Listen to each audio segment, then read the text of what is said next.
Bem, pessoal, vamos de BTC no fim de tarde dessa terça-feira, 13 de junho, agora na Espanha, 19 horas e 53 minutos, no Brasil, 14h53 da tarde.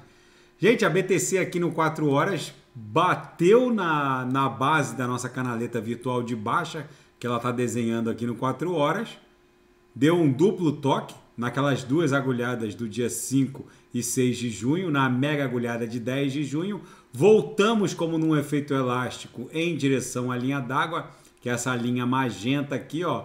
Chegamos a fazer a máxima hoje, na madrugada de ontem para hoje, fizemos a máxima em 26.433. E aí recuamos de volta para o patamar da VWAP semanal. Estamos um pouquinho abaixo. A VWAP semanal ficou lá em 25.900, a gente está agora a 25.820. Os fundos estão se desdobrando de forma ascendente, não tem como negar. A gente parece que está desenhando aqui uma série de topos descendentes. Isso aqui pode estar evoluindo para uma cunha triangular. Vamos aguardar os próximos 2 ou 3 candles. No semanal, o que está segurando a BTC de uma pernada corretiva mais ampla no semanal é a mediana do canal de Keltner.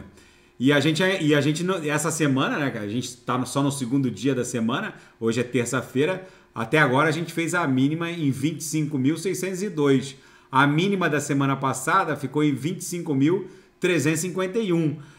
Segue ainda um fundo ascendente em relação ao fundo da semana passada. O corpo real vendedor desse candle aqui no semanal está travado na mediana do canal de Keltner, que nesse momento se confunde com a linha superior da nuvem na projeção. É uma instituição da análise técnica. Dificilmente a gente perderia esse suporte, a não ser que venha um evento cataclísmico para abater novamente o mundo cripto. O mais provável é que aqui no semanal a gente também comece a dar vigência a uma cunha triangular, mas ainda é muito cedo para pontificar. Mas o que parece é que na próxima pernada a BTC vai travar justamente ali próximo de 28 mil dólares e ficar pipocando aqui como num bico de uma figura triangular no semanal. No gráfico diário a gente está desenhando um doji perfeito com um pavio longo, que bateu aqui nessa LTB, que está desenhando uma aresta superior no diário, que se confundiu com a mediana do canal de Keltner, um pavio superior longo, um pavio inferior curto, para dar vigência a uma sequência de fundos ascendentes, um corpo real fortemente engolfado pelo corpo real vendedor de ontem.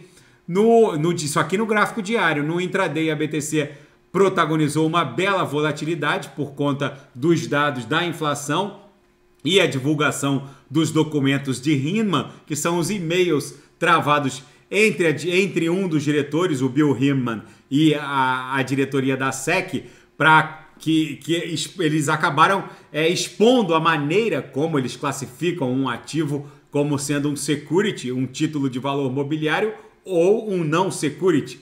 Enfim, já vou falar disso. Então a gente bateu na upper, voltou para VWAP, bateu na lower e agora a gente está acumulando aqui. A BTC está entre a primeira lower e a segunda aqui. É bem provável que a gente fique acumulando e retorne para o patamar da VWAP, que ficou lá próximo de 26.100.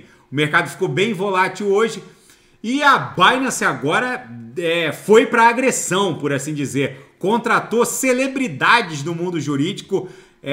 Um desses advogados renomados é George Canelos, que foi diretor da SEC, diretor da divisão de execução da SEC entre 2009 e 2014. Os analistas estão dando conta de que o CZ não está economizando, só tem estrelas do embate jurídico sobre o mercado de capitais agora no time da Binance. A Coinbase está indo no mesmo caminho. E o discurso de Hinman, que são os e-mails que a SEC não queria que o juízo do caso Ripple versus SEC ofertasse ao conhecimento público. O fato é que os e-mails acabou sendo todo esse discurso de Hinman, que na verdade são uma série de e-mails em que houve uma discussão dentro da diretoria da SEC acerca dos critérios para caracterizar um ativo criptográfico como um security ou não security. O fato é que a liberação desses e-mails está causando um furor no mundo cripto. A revelação incitou a fúria de diversos CEOs, principalmente o da Ripple, que diz que a SEC voluntariamente lançou uma indústria inteira no caos.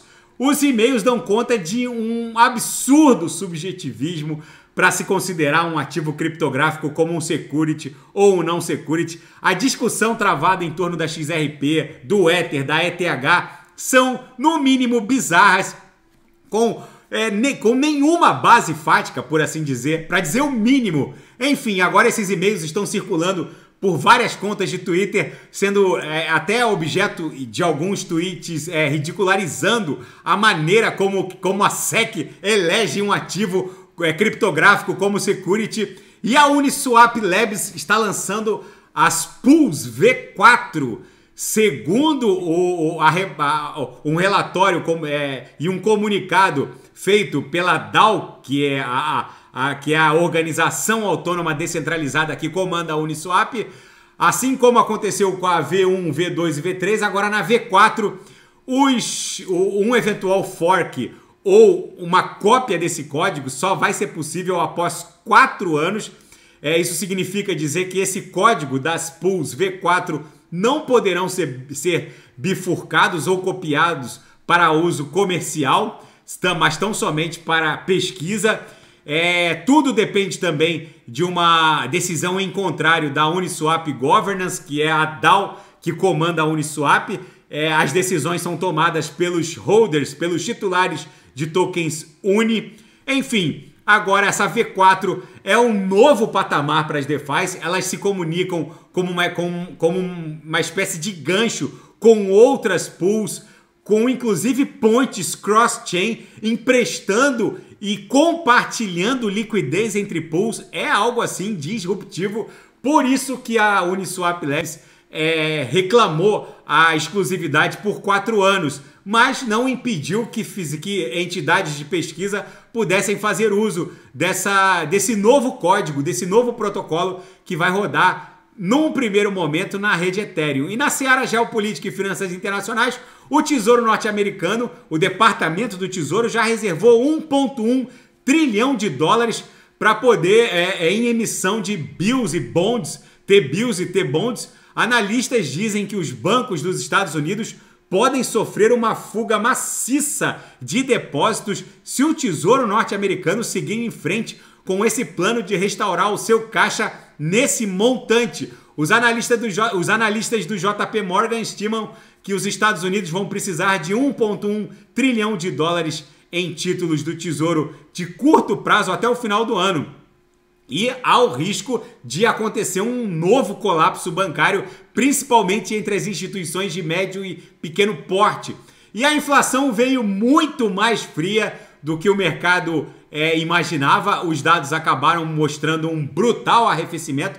No IPC anual, o mercado estimava 4,1%, veio 4%. No IPC mensal, 0,2%, veio a metade, 0,1%. Enfim, isso com certeza coloca o Fed num viés de pausar esse rally de aumento na taxa básica de juros.